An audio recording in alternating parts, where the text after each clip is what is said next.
But it's too early. Anyway, back to the rocket propelled launcher. What was it called? Rocket propelled grenade launcher. I'm not gonna get into detail on it, what he went through just to get that grenade launcher. But anyway, when he returns, like, he straight up tells Sasha, I have a newfound purpose for living, and this is amazing. Abraham actually flirts with Sasha. I mean, are you serious right now? I mean, we all know Abraham's kind of banging on all cylinders with Rosita. I mean, we've seen in the previous episodes his reaction with Rosita, his interaction with Rosita. We've even seen Eugene spying on Abraham and Rosita having the dirtiness, the S6E6s. And according to that time too, when Abraham and Rosita caught Eugene, watching them, I'm not. You guys could totally put in the comment section, and prove me wrong. I'm not sure, but didn't Abraham and Rosita actually say that this is not the first time Eugene has been caught watching them do the nasty? But anyway, the fact that he actually has, like, a little thrill buddy in Rosita, and he's actually flirting with Sasha, especially after she's just lost her brother and her boyfriend. Kinda, wow. Oh, Abraham, Rosita's gonna... If Rosita finds out, Abraham gonna kick your ass. But anyway, back to Daryl when he realizes the reason why there's a cooler. He realizes that one of the 3 survivors that he took the supplies from actually has diabetes, because usually insulin and diabetes go hand in hand. And wait, going back to the grenade launcher thing, if I remember correctly, didn't Abraham grab that off a military walker? If I remember correctly, there was a military walker, because he was in uniform, he was in camo, and I think he was impaled, and he's like dangling off the pole, like off the edge of it looks like a bridge. I want to say it looks like a bridge. And like Abraham sees like a convoy, and there's a box in there, and he opens it, and there's like maybe 3 extra grenades in there, and the 4th one is literally attached to a launcher. But anyway, sorry, I want to make sure.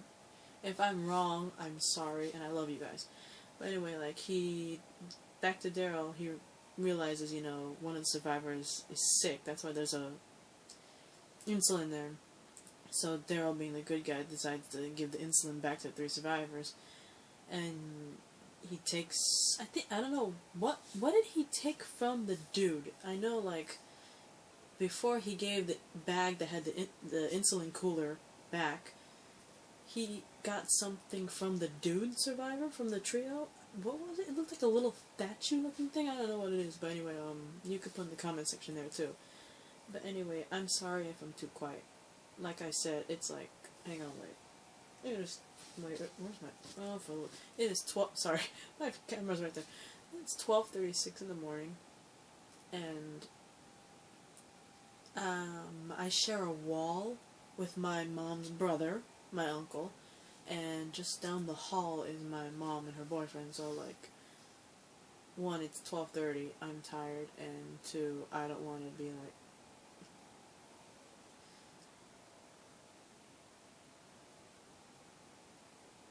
sorry, I'm so distracted by this damn TV.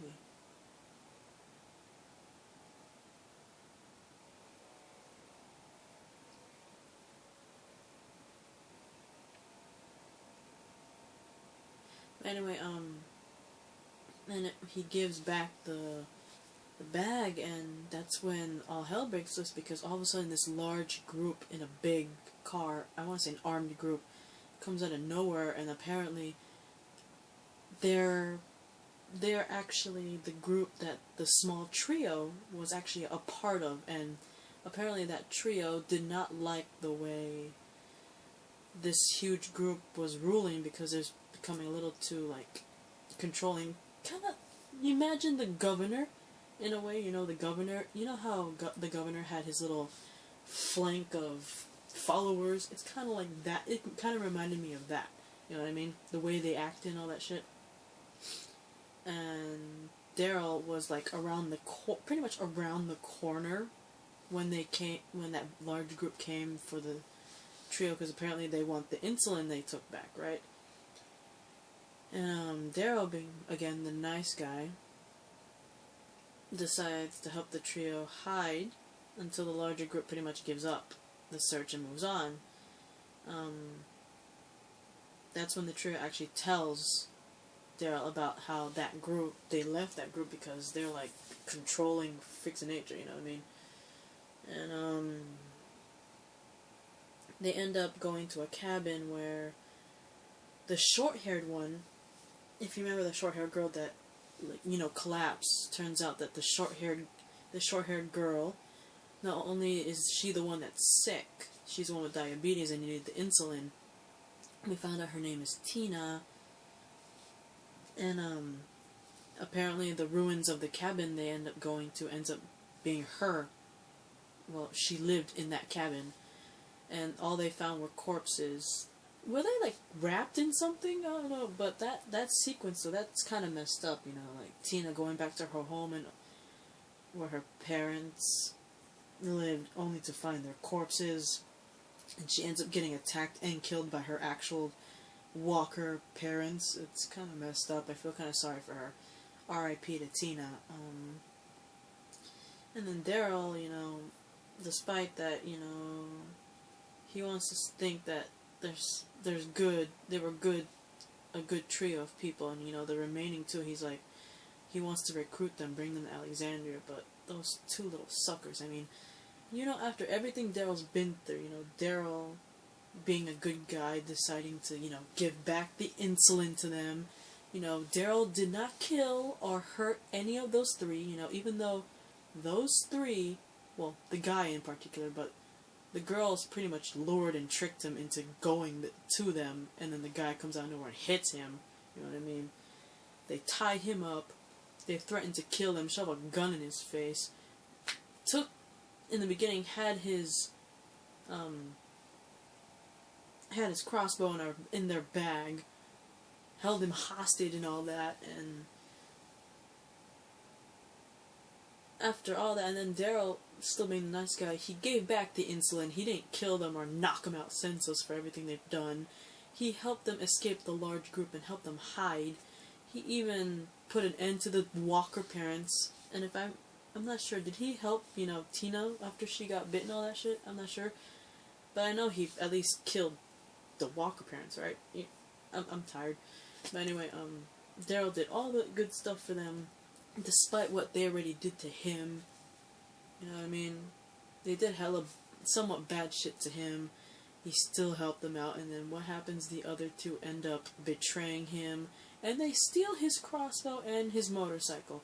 I mean, I know that motorcycle wasn't very well hidden, because he only put, like, that, I want to say he hid the bike not very well, but they steal the crossbow again, right? This time they legitimately steal it from him, because he can't see it anywhere, and they took the bike. I was like, are you for real right now? I really had high hopes for these three, that maybe they might, you know, give Daryl hope that there's still good people out there, but, you know, maybe the only good one was the one that died, Tina. You know what I mean? Because after Tina died and Daryl wants to give the last two a chance, they straight up betray him and steal his shit. I mean, come on. But anyway, like, Daryl, he finds a working truck and manages to reunite with Abraham and Sasha, but as they return to Alexandria, this is the interesting thing. As they return to Alexandria, Daryl tries to, you know, get Rick on the radio, and this is what kind of freaked me out. I couldn't really hear the voice very well, but apparently it's a very unfamiliar voice, because when Daryl tries to get Rick on the radio, an unfamiliar voice actually responds back saying, yo, and it obviously wasn't Rick. So I want you guys to put in the comment section, they returned to Alexandria. and Daryl was radioing Rick. Who do you think is the one, speaking on the radio? Because the voice is very unfamiliar. It didn't sound like Rick, right? And wait, it doesn't sound like Rick. It doesn't sound like Morgan, right? It doesn't sound like anybody. It doesn't sound like anybody from Rick's family that are in Alexandria. You know what I mean? It literally sounds like someone we've never met. It doesn't sound like anyone from Rick's family. In my opinion, the voice that responded back to the radio to Daryl doesn't sound it literally doesn't sound like anyone from Rick's group. And I don't know many Alexandrians, but quite frankly, it doesn't really sound like an Alexandrian either. So who do you think responded to Daryl on the radio?